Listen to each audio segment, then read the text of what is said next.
बांग्लादेश में अब इंतखाबात हो चुके हैं, नतीजे आ चुके हैं और इस तरह से बांग्लादेश को 13वीं कौमी असेंबली के इंतखाबात मुकम्मल हुए, जो मुल्क की सियासी तारीख में बहुत अहम समझे जाते हैं। जिस नाजुक मोड़ से बांग्लादेश इन दिनों गुजर रहा था, पिछले 1 साल या 6 महीने की बात कर लें, जिस तरह के सियासी नाजुक हालात पर, नाजुक मोड़ पर बांग्लादेश खड़ा था, ऐसे में ये इंतखाबात बहुत अहम माने जा रहे थे। इंतखाबात हो चुके हैं, नतीजे आ चुके हैं और अब नतीजों के बाद जो बांग्लादेश की सियासत होगी उसका रोड मैप क्या होगा, क्या कुछ सूरत हाल होगी, जो अगला वजीर आजम बनेगा उसके सामने चैलेंजेस क्या होंगे, नई सरकार के सामने चैलेंजेस क्या होंगे। दरअसल इसी को हम समझने की कोशिश करेंगे, क्योंकि आपको याद होगा साल 2024 में होने वाली तलबात तहरीक और फिर साबिक वज़ीर आज़म शेख हसीना वाजिद की हुकूमत के खात्मे के बाद यह पहला आम इंतखाब था जो एक तरह से मुकम्मल हुआ है। और इस इंतखाबात में आप देखिए कि बीएनपी वाज़े अक्सरियत उसने हासिल की है, यानी बांग्लादेश में बीएनपी ने इंतखाबात में वाज़े अक्सरियत हासिल कर ली है और हुकूमत बनाने की राह भी हमवार कर ली है। इब्तिदाई और गैर सरकारी ऐलान से पता चलता है कि बीएनपी ने अक्सरियत के लिए जरूरी 151 नशिस्तों से ज्यादा सीटें हासिल की हैं और चंद रिपोर्ट के मुताबिक अपनी 212 या 209 नशिस्तों तक पहुंच चुकी है। हालांकि सही आंकड़ा जो है वो भी एक तरह से अब क्लियर हो चुका है, यानी बीएनपी को एक तरह से 2/3 अक्सरियत यहां पर मिल सकती है। और नताइज के मुताबिक जमाते इस्लामी ने भी मुख्तलिफ रिपोर्ट्स में 40-70 नशिस्तें, 40 से लेकर 70 तक नशिस्तें हासिल की हैं, लेकिन जिस तरह से माना जा रहा था कि जमाते इस्लामी एक बड़ी जमात बनकर उभरेगी, उसमें एक बार फिर से नाकाम रही है।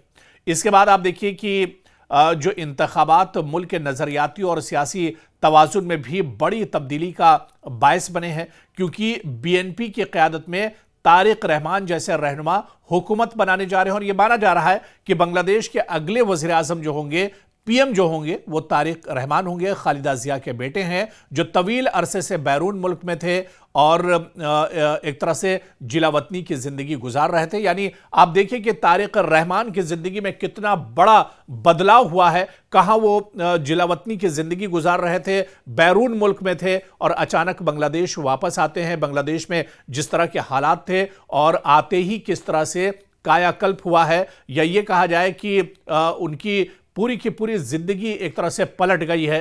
तो कुल मिलाकर ये इंतखाबात बांग्लादेश के लिए बहुत अहम है और अब नतीजे आ चुके हैं। और जिस तरह से हम बात कर रहे थे कि आने वाली सरकार के सामने दरअसल चैलेंजेस क्या कुछ होंगे, किस तरह से आगे ये सरकार चलेगी, तो सियासी बहुत अहमियत, सियासी तौर पर देखा जाए तो बहुत इंपॉर्टेंट ये इंतखाबात थे।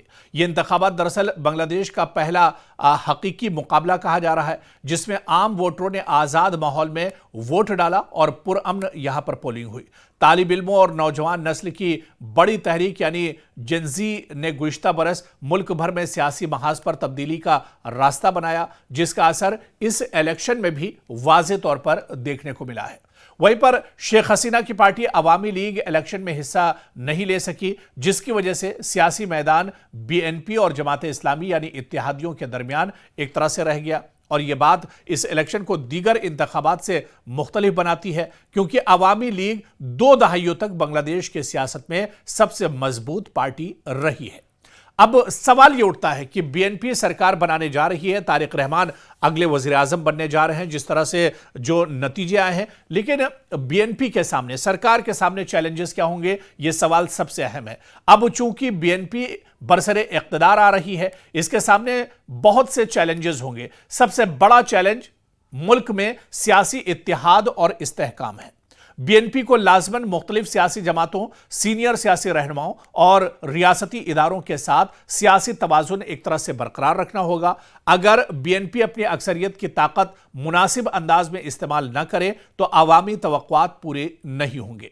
इसी तरह से माशी जो मसाइल हैं उन्हें भी एक तरह से काबू करना होगा, क्योंकि बांग्लादेश में महंगाई, बेरोजगारी, इक्तिसादी मुस्तहकम तरक्की जैसे बड़े मसाइल हैं। नई हुकूमत से तवक्को है कि वो रोजगार और माशी इस्तेहकाम पर एक तरह से काम करेंगे। वहीं पर जमहूरी और आईनी इस्लाहात पर भी काम करने की जरूरत है।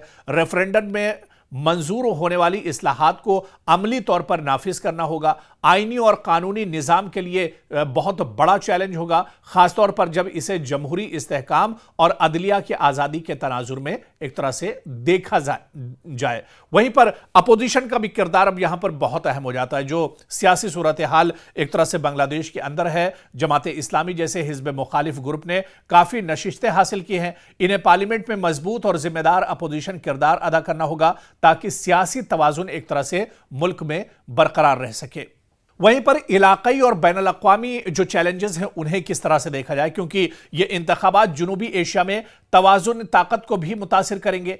भारत, चीन और दीगर पड़ोसी ममालिक के साथ सिफारती ताल्लुकात में नए रवैये का हिस्सा भी बनेंगे, खासतौर पर जब BNP खुद को मुल्क में जमहूरी इस्तेहकाम और इक़्तिसादी तरक्की के वादों के साथ पेश कर रही है। तो ऐसे में एक तरह से जो पड़ोसी ममालिक हैं उनके साथ भी रिश्ते एक तरह से सुधारने होंगे।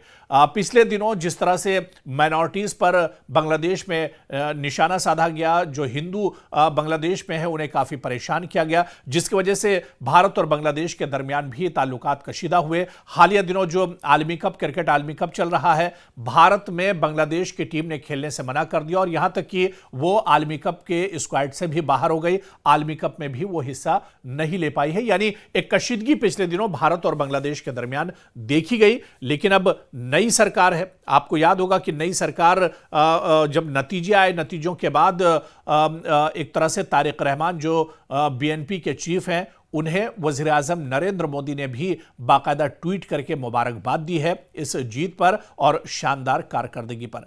ऐसे में क्या जो बर्फ रिश्तों पर जमी हुई है बांग्लादेश और भारत के दरमियान, क्या वो पिघलेगी, ये देखना भी बहुत अहम होगा। तारिक रहमान, BNP के सामने क्या कुछ चैलेंजेस होंगे आने वाले दिन बांग्लादेश में, इसे भी देखना बहुत अहम होगा।